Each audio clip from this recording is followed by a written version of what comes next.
صفائی جو ہے نا نصف ایمان ہے، خواہ وہ بدن کی ہو،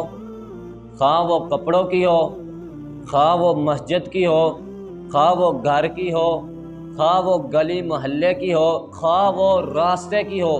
جدھر لوگ چلتے ہیں۔ میرے بھائی، مساجد کے اندر صفائی کرنے کا بہت بڑا اجر ہے۔ اللہ کے نبی جناب محمد رسول اللہ صلی اللہ علیہ وسلم کے دور میں ایک عورت مسجد نبوی کی صفائی کیا کرتی تھی۔ وہ رات کو فوت ہو جاتی ہے، اللہ کے نبی کے صحابہ اس عورت کو راتوں رات ہی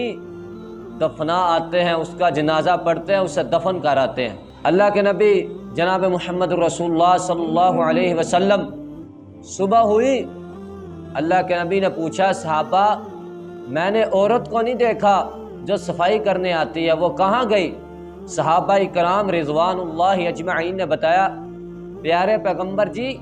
وہ عورت رات کو فوت ہو گئی تھی، ہم نے اس کا جنازہ پڑھا کر اسے دفن کر دیا۔ اللہ کے نبی نے فرمایا صحابہ مجھے بتا دیتے، پھر اللہ کے نبی نے فرمایا صحابہ مجھے اس قبر پر لے جاؤ، اس عورت کی قبر پر لے جاؤ۔ نبی پاک کے صحابہ اس عورت کی قبر پر لے گئے، اللہ کے نبی نے جا کر ادھر جنازہ پڑھایا، اس کے لیے مغفرت کی دعا کی۔ میرے بھائی، اتنا بڑا اجر ہے۔ عورت نے صفائی کرتی تھی، نبی پاک خود چل کر گئے، جنازہ پڑھایا اور اس کے لیے دعا کی قبر پر کھڑے ہو کر۔ بدن کی صفائی ہونی چاہیے، کیونکہ الطہور شطر الایمان، صفائی نصف ایمان ہے۔ بدن پاک ہوگا، صاف ہوگا، گندگی سے، میل کچیل سے، مٹی سے، اللہ تعالیٰ خوبصورت چیز کو پسند کرتا ہے۔ میرے بھائی، بدن پاک ہو، صاف ہو، مسجد پاک ہے، اللہ کا گھر پاک ہے، صاف ہے، ہم پھر ہی اللہ کے گھر آئیں گے۔ یہ نہیں ہم جانور وغیرہ کو چارہ ڈالتے ہیں، ان کی گوبر وغیرہ ہمیں لگ جاتی ہے، ہم اسی طرح ہی مسجد کے اندر آ جاتے ہیں، ہم کپڑوں کو دیکھتے نہیں گندگی لگی ہے یا نہیں لگی۔ میرے بھائی دیکھا کریں، اگر گندگی لگی ہے تو اس کو صاف کریں، کپڑے صاف کریں، بدن کو صاف کریں، پاک صاف ہو کر مساجد کے اندر آیا کریں، خوشبو لگا کر مساجد کے اندر آیا کریں۔ مساجد کے اندر دیکھا کریں، اگر کوئی تنکا پڑا ہوا ہے، کوئی کاغذ وغیرہ پڑا ہوا ہے، اس کو اٹھائیں اور اپنی پاکٹ میں ڈال لیں، باہر جا کر اس کو پھینک دیں، اس کا بہت بڑا اجر ہے۔ میرے بھائی، گھر کی صفائی کیا کریں۔ نبی پاک نے فرمایا طہور شطر الایمان، صفائی نصف ایمان ہے، اس لیے گھر کی صفائی کیا کریں۔ گھر کے اندر کوئی کاغذ وغیرہ مل جائے، چھوپر وغیرہ مل جائے، اسے اٹھائیں، کسی بالٹی وغیرہ میں ڈال دیں جس میں آپ کوڑا وغیرہ رکھتے ہیں۔ چھوٹی چھوٹی باتیں ہیں، ان کو سمجھنا چاہیے ہمیں۔ رستے کے اندر ہم جا رہے ہیں، کوئی اینٹ وغیرہ پڑی ہوئی ہے، کوئی کانٹا یا کوئی ایسی چیز جو مسلمان بھائیوں کو تکلیف دے ہے، وہ اٹھا لینی چاہیے، اس کا بہت بڑا اجر ہے۔ میرے بھائی، جنت مل سکتی ہے۔ اللہ تعالیٰ نیت دیکھتا ہے کہ بندے کی نیت خالص ہے، خالص نیت سے نیکی کر رہا ہے کہ اوپر سے کر رہا ہے۔ اگر ہم وہ کانٹا،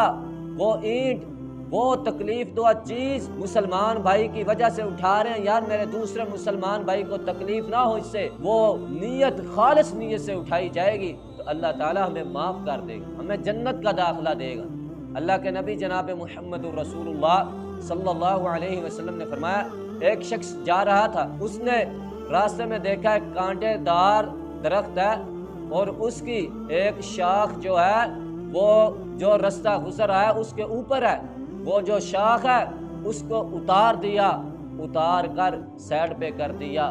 اللہ کے نبی نے فرمایا اللہ تعالیٰ کو اس شخص کی یہ نیکی اتنی پسند آئی، کیونکہ اس شخص نے تھا یار میرے دوسرے بھائی کو اس سے تکلیف نہ ہو، اللہ تعالیٰ کو اتنی نیکی پسند آئی، اللہ تعالیٰ نے اس شخص کو جنت کا داخلہ دے دیا۔ میرے بھائی، اپنے مسلمان بھائیوں کا احساس کیا کریں، جانور وغیرہ کا احساس کیا کریں۔ کوئی جانور درندہ پرندہ مل جائے، پیاسا بھوکا، بھوک کی وجہ سے وہ مر رہا ہے، میرے بھائی اسے کھانے پینے کے لیے کوئی چیز دے دینی چاہیے۔ بنی اسرائیل کا ایک واقعہ ہے، بنی اسرائیل کی ایک بری عورت، بری فحاشہ عورت، وہ ایک دن رستے سے گزر رہی ہے، کنویں کے اوپر دیکھتی ہے کتے کا ایک چھوٹا سا بچہ بیٹھا ہوا ہے، پانی کی پیاس اس کو بہت زیادہ لگی ہوئی ہے، وہ اسی کشمکش میں ہے کہ میں پانی پی لوں۔ وہ عورت دیکھتی ہے کتے کا بچہ جو ہے کنویں کے اوپر بیٹھا ہوا ہے، اسے پیاس زیادہ لگی ہوئی ہے، اس نے اپنا دوپٹہ اتارا، اپنی جوتی کے ساتھ باندھا اور کنویں میں پھینک کر وہ پانی نکالا، پانی نکال کر اس کتے کو پلا دیا، اس کتے کو بچے کو پلا دیا۔ اللہ تعالیٰ کو اس کی یہ نیکی اتنی پسند آئی، اللہ تعالیٰ نے اس عورت کو معاف کر دیا، جنت کا داخلہ دے دیا۔ میرے بھائی چھوٹی چھوٹی نیکیاں، چھوٹی چھوٹی نیکیاں جس کی وجہ سے ہمیں جنت مل سکتی ہے، لیکن ہم یہ احساس نہیں کرتے یار رستے کے اندر کوئی کانٹا اینٹ وغیرہ پڑی ہوئی ہے، کوئی بھوکا ہے، اسے کوئی چیز دی جائے وہ اٹھا دی جائے، نہیں، ہم اس کے برعکس چلتے ہیں، اس کے الٹ چلتے ہیں۔ ہم وہ چیز دیکھتے ہیں جس میں دوسرے بندے کو، دوسرے مسلمان بھائی کو تکلیف ہو، کانٹا پڑا ہوا ہے پڑا رہے، اینٹ پڑی ہوئی ہے پڑی رہے، کوئی تکلیف دہ چیز رستے میں پڑی ہوئی ہے پڑی رہے، میرے بھائی وہ تیرے اٹھانے سے مسلمان بھائی آسانی سے گزر جائے گا، تجھے اجر ملے گا۔ اللہ تعالیٰ غفور الرحیم ہے، بخشنے والا ہے، شاید اللہ تعالیٰ کو یہ تیری نیکی پسند آ جائے جس کی وجہ سے اللہ تعالیٰ تجھے معاف کر دے۔ کوئی بھوکا ہے رستے کے اندر، پیاس کی وجہ سے، کھانے کی وجہ سے وہ مر رہا ہے، اسے پانی پلا دیا جائے، اسے کھانا دے دیا جائے، شاید اس نیکی کی وجہ سے اللہ تعالیٰ میری اور تمہاری بخشش کر دے، معاف کر دے، جنت کا داخلہ دے دے۔ ہمیشہ اپنے جسم کی، اپنے بدن کی صفائی رکھنی چاہیے، مسجد وغیرہ میں آئیں صفائی دیکھا کریں، صفائی رکھا کریں مساجد کی، اپنے گھروں کے اندر یہ جو ہے یہ مسئلہ صفائی والا یہ بتایا کرے گھر والوں کو، بیوی کو، بہن کو، ماں کو، بہن ماں بیوی گھر کی صفائی کیا کریں، یہ ایمان کا حصہ ہے صفائی کرنا، خود اپنے بدن کی صفائی کریں، گھر والوں کو بتائیں، راستے کے اندر کوئی ایسی چیز پڑی ہوئی ہے جس سے تکلیف پہنچتی ہے کسی مسلمان بھائی کو وہ اٹھا دیا کرے۔ اگر آپ کسی کو یہ بولیں گے نا راستے کے اندر کوئی چیز پڑی ہو وہ اٹھا دیں، کسی کو تکلیف پہنچنے والی کانٹا اینٹ یا کوئی ایسی چیز جس سے مسلمان بھائی کو تکلیف ہوتی ہے، اس کا اجر آپ کو ملے گا، وہ اٹھائے گا اس کا اجر آپ کو علیحدہ ملے گا، جو آپ نے اس کو نیکی کا کام بتایا ہے جب تک وہ کرتا رہے گا اس وقت تک آپ کو اجر ملتا ہے۔ میرے بھائی یہ معاملات بہت آسان ہیں، نیکیاں اکٹھی کرنی بہت آسان ہے،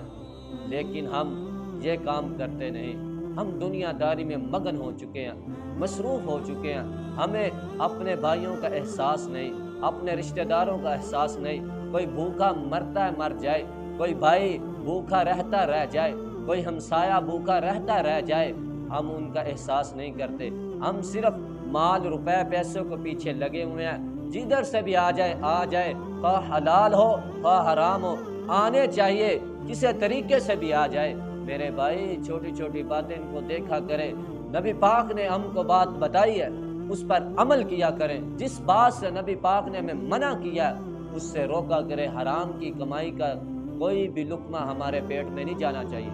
اگر ایک لقمہ بھی ہمارے پیٹ میں چلا گیا تو ہماری دعا قبول نہیں ہو، اسی لیے ہماری دعائیں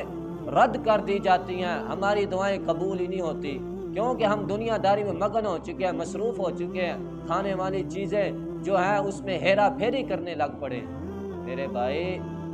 دیکھا کریں یہ چھوٹی چھوٹی باتیں،